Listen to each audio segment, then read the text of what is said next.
สบายดีก็สบายดีพากันมาแต่ไส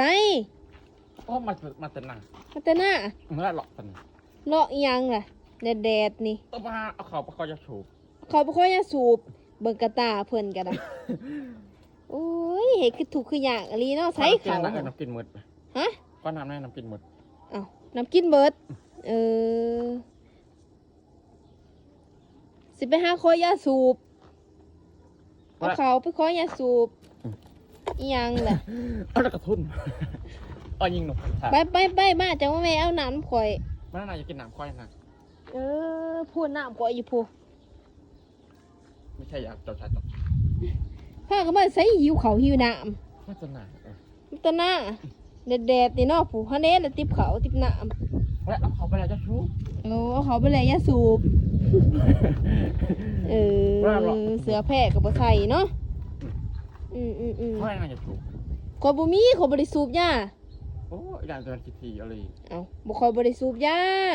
เราไม่ได้ใส่เสื้อแล้วทากันแดดบ่ขนาดตากีฬาแล้วก็จะมากี่ทีโอ้ขนาดตาเนี่ยนี่ก็จะบอกไปเอาแล้วตากีฬาอย่ามาตายนะสิไปขอยาสูบมาจะมาแม่เอาเด้อน้ำเด้อเรื่องตายนะอีไหนโอ้ยคนเอ้ยเอายาไปขออันนั้นเอาเขาไปขอยาสูบ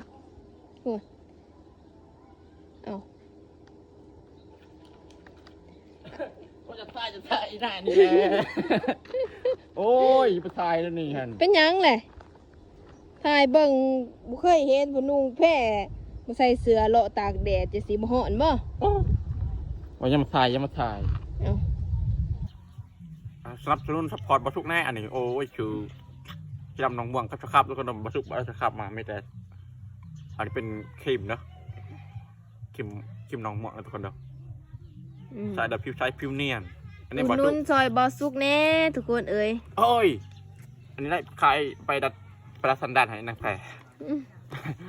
ยังใช้มันดัดฟันแล้วมันคลายครีมมันนี่แหละดัดฟันนางใช้นางแพรยังดัดฟันด้านไม่นางแพรดัดฟันเราอยากได้เงินทุกคนเอ้ยสวยอุ่นนุ่นสวยเล่าแน่คิมหนองหมวกในใจแล้วผิวขาวผิวใสมีออร่ากับเห็นพ้นแต่กระปุกแหลกที่ใสเลยเนาะพอได้สนใจกับพิมพ์คำว่าสนใจมาก